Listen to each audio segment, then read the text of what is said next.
Nous venons de l'apprendre aujourd'hui le 18 que plutôt Nyangezi, qui est situé à une trentaine de kilomètres de la ville de Bukavu, serait entre les mains de Wazalendo depuis la nuit du 17. Bonjour, bonsoir. Nous vous saluons de partout où vous êtes en train de nous suivre à cet espace Analysons Congo. Analysons Congo est entré encore une seconde fois de parler et de partager avec vous des choses et des réalités qui se passent sur le terrain. Nous analysons au quotidien la situation et la réalité des choses. Merci à vous tous qui nous suivez et à vous tous qui êtes connectés à cet espace Analysons Congo. Analysons Congo, encore, vous dit que nous sommes sponsorisés par nos trois partenaires qui sont chukudu.com, qui est une boutique de vente en ligne. Nous sommes aussi sponsorisés par notre partenaire qui s'appelle xmeta.soft ainsi que idearessource.com. Alors, des affrontements ont été signalés depuis hier vers Kasiba et Nyangezi, mais ce qui est à retenir, c'est que c'est Nyangezi qui serait, sauf autre information, nous pouvons confirmer que Nyangezi est passé entre les mains de Wazalendo. Vous allez comprendre ici que les Wazalendo qui sont à Nyangezi, ce sont les Wazalendo qui sont sous la conduite du général, communément appelé général Yakutumba. Et ces Wazalendo ont reçu les renforts d'autres Wazalendo qui sont venus du territoire de Maniema, qui sont passés par le Fizi et dans le plateau de la Ruzizi et qui ont foncé jusque-là. Comment se fait-il que le Wazalendo se retrouve à Nyangezi? Quelqu'un va se poser la question. Donc, est-ce que les Wazalendo ont récupéré toutes ces tronçons-là?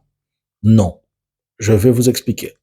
Premièrement, dans la plaine de la Ruzizi, aujourd'hui, communément comme nous sommes en train d'appeler la plaine de la Ruzizi, au niveau de Luvunge, c'est là où se trouve la dernière position des FARDC, sous la conduite du général Yav. Et le général Yav, qui juste là, c'est lui qui était le commandant de toutes les opérations qu'il y avait dans la partie du Sud Kivu et notamment à Bukavu. Lorsque le M23 va prendre possession de Bukavu, puisque l'Église catholique avait demandé qu'il n'y ait pas de sang, la société civile et tout le monde, ainsi donc le général Yav, avec sa suite,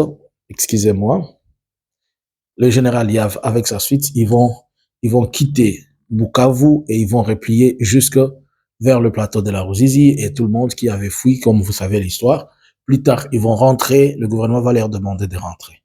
Mais déjà, quand ils rentrent, il y a un mécontentement entre eux et les Wazalendo. Les Wazalendo qui les accusent d'avoir pris l'argent pour laisser la ville de Bukavu entre leurs mains et les Wazalendo disent, vous n'allez pas faire la même chose ici chez nous à Uvira. Comme il y a le plus de Wazalendo, les Maïmaï qui sont à Uvira, ce sont les Bafuliru et les Babembe, les Banyindu et tout ça.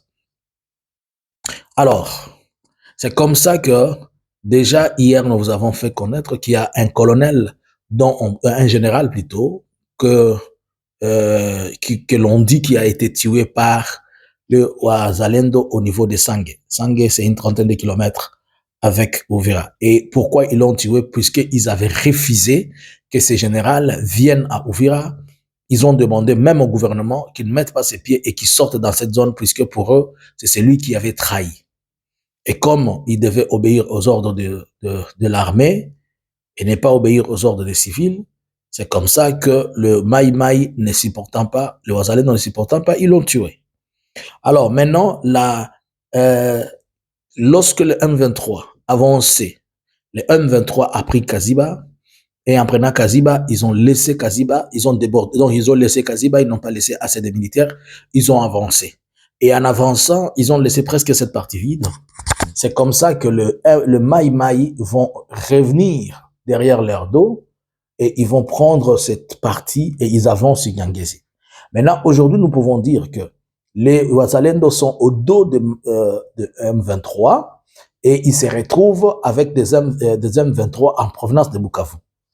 À ce moment où nous sommes en train de parler, Nyangezi devient comme un problème pour les Maïmaï, les M23. Comment? Et pas pour à la fois pour les M23 et les Wazalendo. Comment?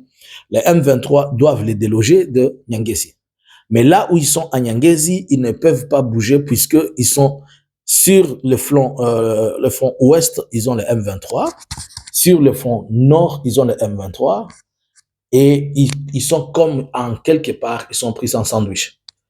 Mais on signale aussi que les Wazalendo sont appuyés par les Burundais. Là, dans ceux qui sont venus là. Mais le comble, c'est que même les Burundais qui les appuient, les Burundais ne peuvent pas leur donner assez d'équipements et assez de munitions. Donc, cela veut dire que les Wazalendo sont en train de se battre avec un équipement faible, pas avec trop d'équipement. Il y a un groupe de ces Maï qui ont quitté le territoire de... Ils ont quitté vers Maniema, j'oublie exactement le nom, mais il y a un certain qui s'est fait passer pour Poutine. Il dit que c'est lui qui va arrêter Nanga, beaucoup d'histoires là-dessus. Et c'est un groupe de garçons qui sont en train de venir et ils viennent en masse. Mais le problème là où ils se trouvent maintenant aujourd'hui, c'est que les Wazalendo, nos frères qui sont en train de combattre, ils ont risque d'être pris comme de la chair à canon. Puisqu'ils vont être là. Mais vont-ils résister pendant 2 jours de feu? Qui vont leur envoyer de l'appui? Le problème, ce n'est pas de résister. Le problème, c'est avoir suffisamment de munitions et avoir suffisamment un moyen, un mécanisme de communication. Déjà, il y a une malaise entre eux et les FARDC. Désormais, ils ne vont plus au front avec les FARDC. Ils trouvent que les FARDC les ont trahis. Les FARDC, c'est l'armée régulière. Or, l'armée régulière ne peut pas donner son appui aux civils et il laisse son armée qui est là. Donc, les Wazalendo sont en train de voyager en solo. Si cette question n'est pas résolue, le gouvernement devait s'appuyer sur les Wazalendo pour pouvoir stopper certaines avancées, mais ça serait difficile que le gouvernement se donne totalement sur les Wazalendo, car avec les Wazalendo, ils ont eu beaucoup de choses. Mais les Wazalendo disent qu'ils sont en train de combattre pour leurs terres. Le gouvernement combat pour leurs terres et pour question d'honneur et pour question de l'État. Mais l'État n'est pas à mesure de pouvoir n'est pas à mesure de pouvoir donner ce qu'il faut à ces derniers. Ce que moi je pense et ce que je vois dans ce scénario, il y a risque d'abord que le feu s'ouvre entre le Wazalendo et le gouvernement, puisqu'il faut maîtriser cette folie-là qui est entre ne pas avoir confiance au gouvernement et vouloir travailler avec le gouvernement. Ils ont confiance au gouvernement, mais ils disent que l'outil du gouvernement, c'est la FARDC. Et cet outil du gouvernement, ils n'ont pas confiance à ça. Or, le gouvernement ne peut que les supply ou bien le gouvernement ne peut donner que de l'assistance via son outil de confiance qui est la FARDC. Maintenant, eux qui n'ont pas confiance dans la FARDC veulent avoir confiance au gouvernement, chose impossible. Et si le gouvernement donne des équipements aux FARDC, les FARDC ne vont pas leur donner puisqu'ils se disent, ces gens vont tirer sur nous, ils sont en train de nous tuer, on n'a pas confiance. Cette méfiance-là, cette manque de coordination empêche le progrès ou bien des activités de mouvement. Je vous ai dit la fois passée, il ne faut pas négliger les efforts de Wazalendo, puisque les Wazalendo ont toujours été un carry dans cette histoire d'évolution de rébellion ou révolution dans ces zones-là. Alors, ce que moi je pense, ce que je crois, si le M23 ne se décide pas une fois pour toutes à balayer tout jusqu'au niveau d'Ouvira, il va toujours avoir cette histoire, on vient aujourd'hui, on rentre demain. On vient aujourd'hui, on rentre demain.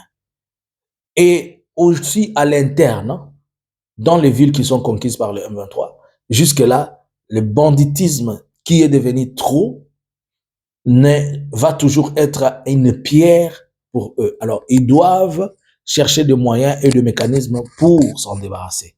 Sinon, cette histoire va continuer à être grave pour eux. Par contre, Kinshasa va utiliser, c'est aussi un levier pour Kinshasa, il doit utiliser ça pour essayer d'empêcher le progrès et empêcher l'avancement de forces et de troupes du M23. Est-ce que les Wazalendo qui sont à Nyangezi vont-ils avancer jusqu'à Bukavu? Je ne pense pas. Pourquoi? Ils peuvent déborder en groupe de 50, en groupe de 100, mais dire qu'il y a une force qui vient. Et s'ils s'hasardent de venir vers Bukavu, alors là, les choses vont être compliquées.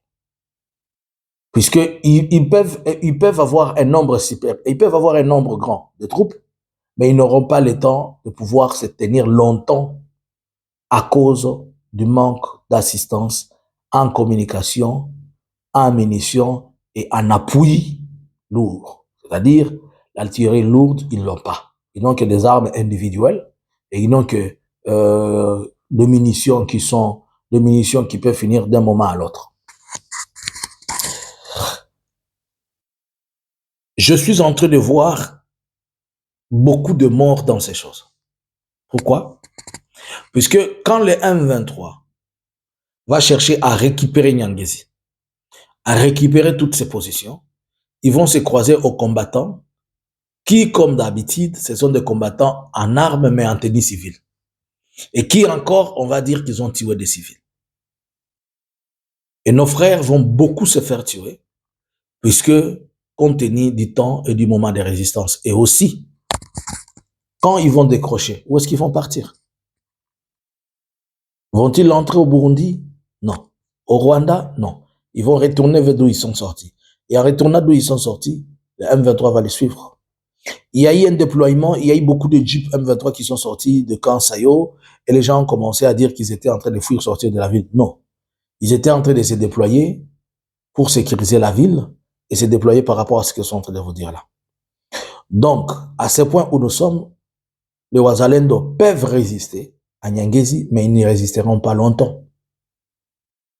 C'est ainsi que nous apprenons aussi qu'au niveau de Walikale, la population et la cité de Walikale est en train de se vider de sa population. Tout le monde fuit vers l'Ubuntu. Là aussi, il y a un autre problème. Mais on vient de l'apprendre que le M23 a été repoussé un peu jusqu'en Pofi. Ils étaient jusqu'à la porte de Walikale Centre, mais ils ont été repoussés jusqu'en Pofi, ça reste à vérifier. S'ils sont encore en Pofi ou comment. Mais est-il qu'ils ont réussi, les troupes qui sont à Walikale ont réussi du renfort venant de Bunia. C'est ce que nous avons appris, qu'il y a des renforts qui sont sortis de Bunia, ils sont venus là-bas. Alors, si ces renforts qui sont venus de Bunia, ils sont là-bas, je ne comprends pas comment ceux qui étaient à Walikale, ils ont fui vers Lubuntu, les militaires ont fui vers Lubuntu, et puis on amène les militaires de Bunia pour venir là-bas. Et si les militaires de Bunia viennent là-bas, et que Bunia reste vide, alors que Thomas Lubanga veut entrer sur Bunia, donc on laisse la porte d'entrée à Bunia, on veut que Walikale soit protégé, mais ici à Walikale, si on le frappe encore, ils vont rentrer, ils vont perdre à la fois Bunia, ils vont perdre Lubuntu, et ils vont perdre Walikale. Je ne comprends pas comment ils font ces calculs. Nous gardons le contact avec vous et nous essayons de continuer à analyser et comprendre la situation. Bonjour, bonsoir.